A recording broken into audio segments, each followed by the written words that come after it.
with that, let me ask you this. Sounded good too. There was no cracklies. I fixed the shit out of it. there you go. I compressed the fuck out of that video, and it's a way smaller video now. Small as fuck, That's little video.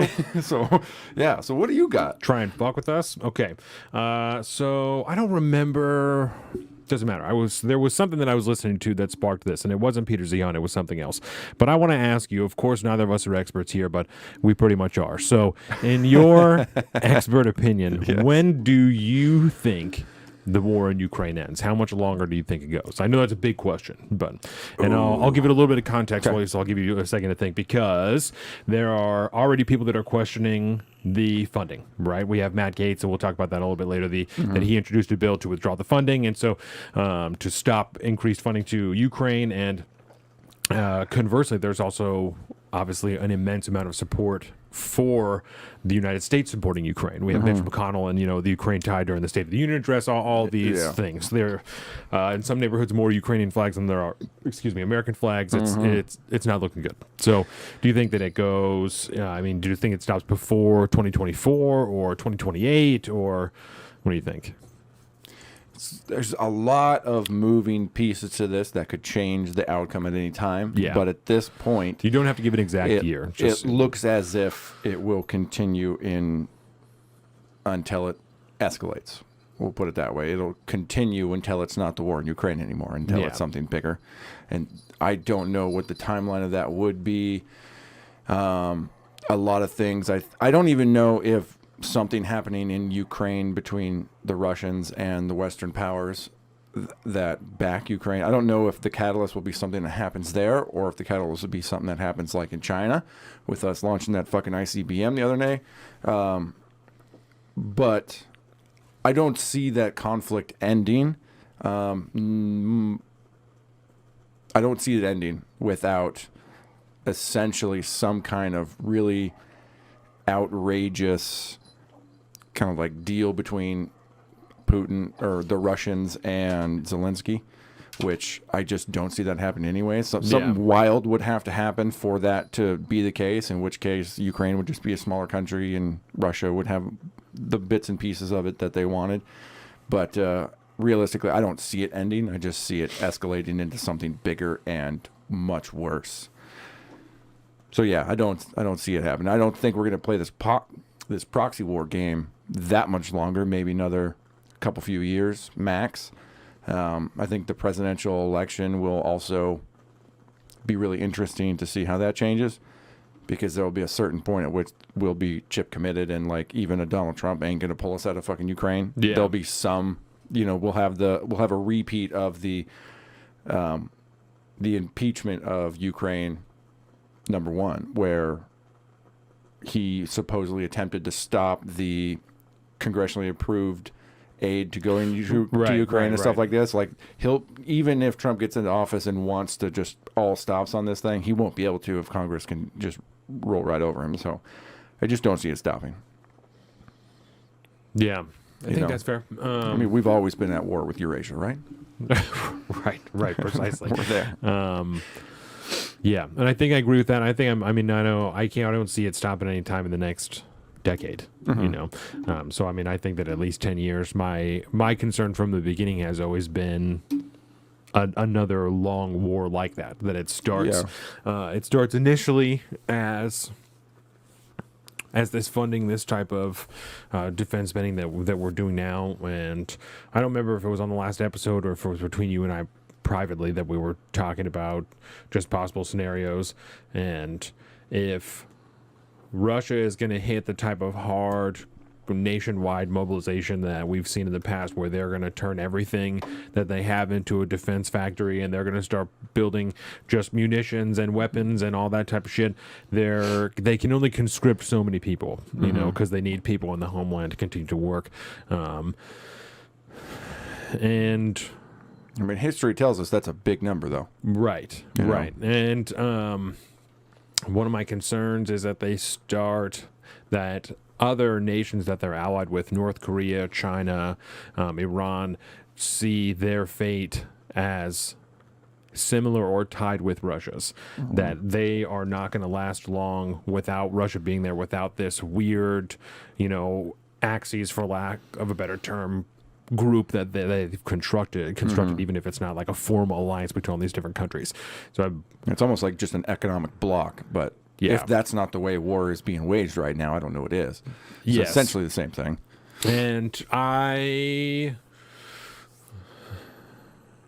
I'm afraid to see people from other countries either be working in Russia, like people from North Korea or China being sent to work in Russia or being sent to fight in Russia, because this is a growing thing. I don't know how likely that is. I don't know how long that takes, because we were looking at population numbers for Russia and stuff like that yesterday. So there's a ton of people there to be conscripted. There's a ton of fighting age people that are still left in that country that are not fighting right now, that could be stolen off the streets and a gun forced in their hand and be kicked on the front lines. Yeah, like there's a lot of people left for that to happen.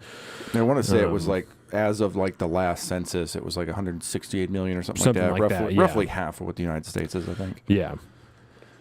So and China's involvement, I think, is really part of the deal breaker or maker in this situation, because I don't know if I would see China putting themselves in a place where they're going to have their soldiers fighting in that type of a front when they're looking at possibly being in other fronts.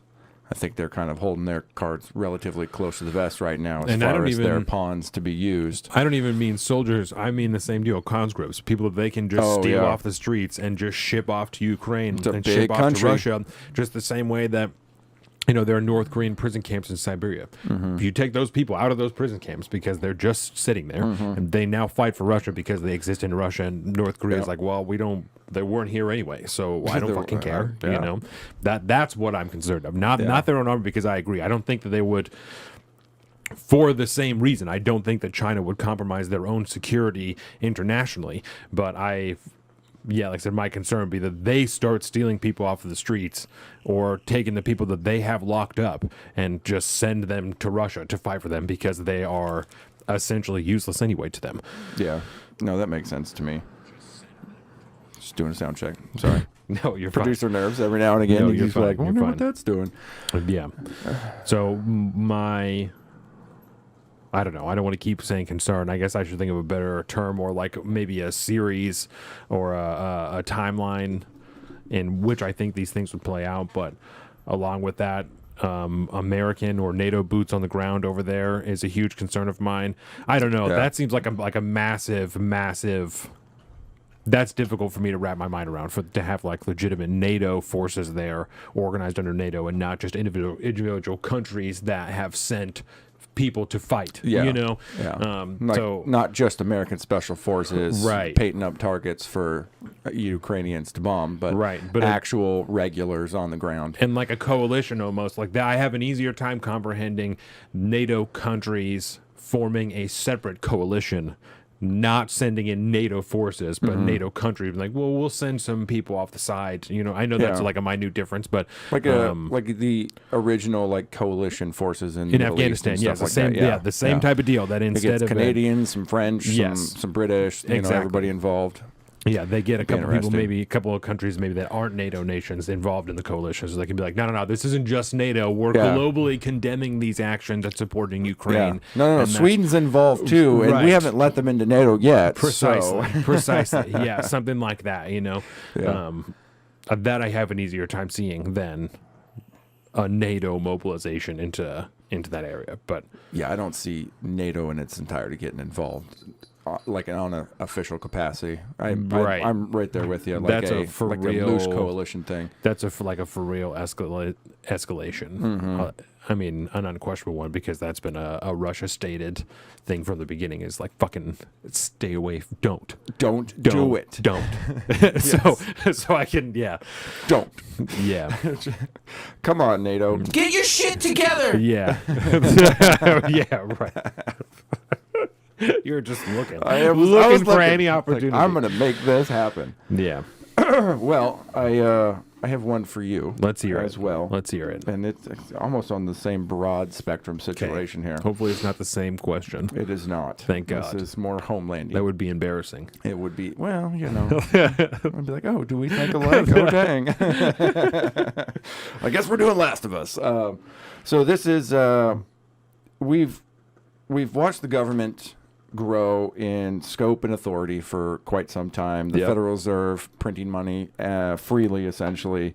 The American culture decay, fray, and divide. Yep. And we've talked about this in various aspects on the show many, many times.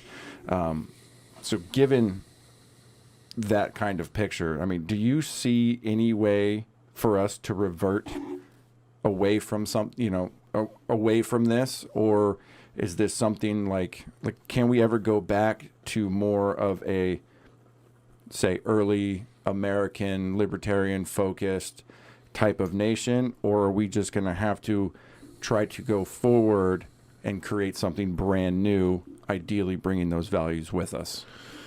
I definitely like to think that we can, and I fight off whatever part of me that, when I think that, there's another part of me that says that's just idealistic. That's crazy. That's a silly thing for you to be thinking. You know better at this point from the things you've talked about, the research that you've done, the things you've seen. You know that at this point it's too late.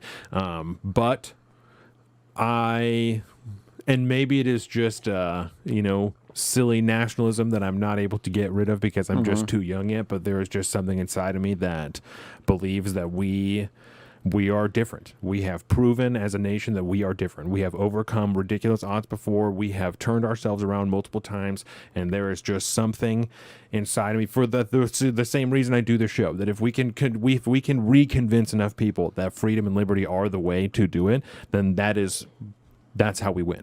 That's how we can turn this around, is to limit the government, to try and rein it back in the way that we've seen it. We can see they are not by any means perfect. They are greatly flawed, but we've seen like the people in the Freedom Caucus that are trying to do that. They are not doing it in the perfect way because they are definitely flawed people, but they all have seedlings of really, really good ideas that get us closer to what would be ideally the type of government that we're looking at, which is extremely, extremely small, nearly non-existent.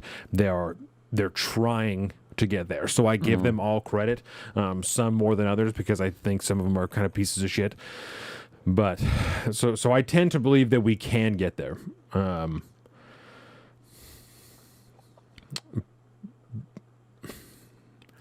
So I think that I still have hope that we do. Okay. I still have hope that that's possible. I am not. I would be lying if I said that I am completely black-pilled in a way that like we have to start something completely new. I don't know that that's the case, and I think there's potential for one of those options to be bloodier than the other one, but I couldn't even tell you which one I think that is. Yeah, I think that makes sense.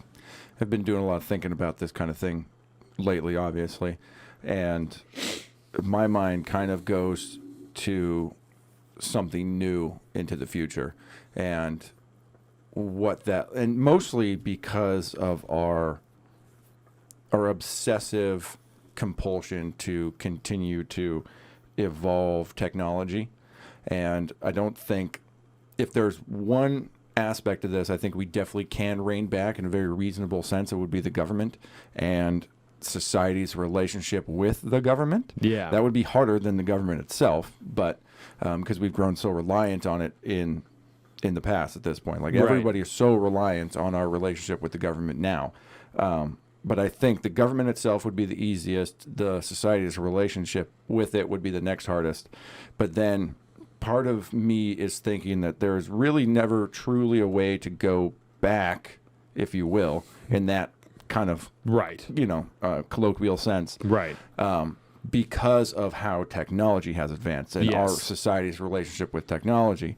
And I think we could see, and ideally I hope to see this, and I strive to see this going into the future, something kind of akin to a new, like a technical version of that, something that is not necessarily like it could be a cousin to the past liberty of old, you know what I mean? Yeah. That essentially instills similar to the same values, particularly in individual liberty and freedom, but essentially founded in the roots of technology that support it, because technology will be a much harder thing to manipulate compared to like people in government that we rely on that. So I could see it going this way, probably more likely than stepping back. But then again, if fucking WW3 kicks off, we probably will just go back at that point, because other things will have other externalities that kind of force us back, which I don't know if it's probably definitely not a net gain for society, but it would allow you to kind of like rebuild in a better way, if you will. Yes. Yeah, I agree. It's likely a blending of the two, that is a re-embracing of core values from the past that is updated for the 21st century. And enforced by technology. Yeah. Made so that even if corrupt politicians were to come into power in whatever limited government we have at that point, their ability to hamstring the rest of society through their own corruption and corrupt means would essentially be cut off. Yes. They wouldn't be allowed to do it because they wouldn't have the mechanisms to do it. Yes. Now, mind you, that would take a lot of initiative from the jump in building these technologies as we go forward, but like, there would be no better time than now. And I wonder I believe that if there was the shifting in the government that we're talking about, then society, culture would be forced to change. If the government is not there to coddle people the way that it has been, they would have no choice but to re-embrace that personal responsibility. But I wonder what would actually be easier, because certainly the whole time that we've been doing this show and for however long beforehand, part of the argument, especially from like the Ben Shapiro type conservatives, is we need to influence politics is downstream from culture. So we influence culture first, and then that will take shape in politics.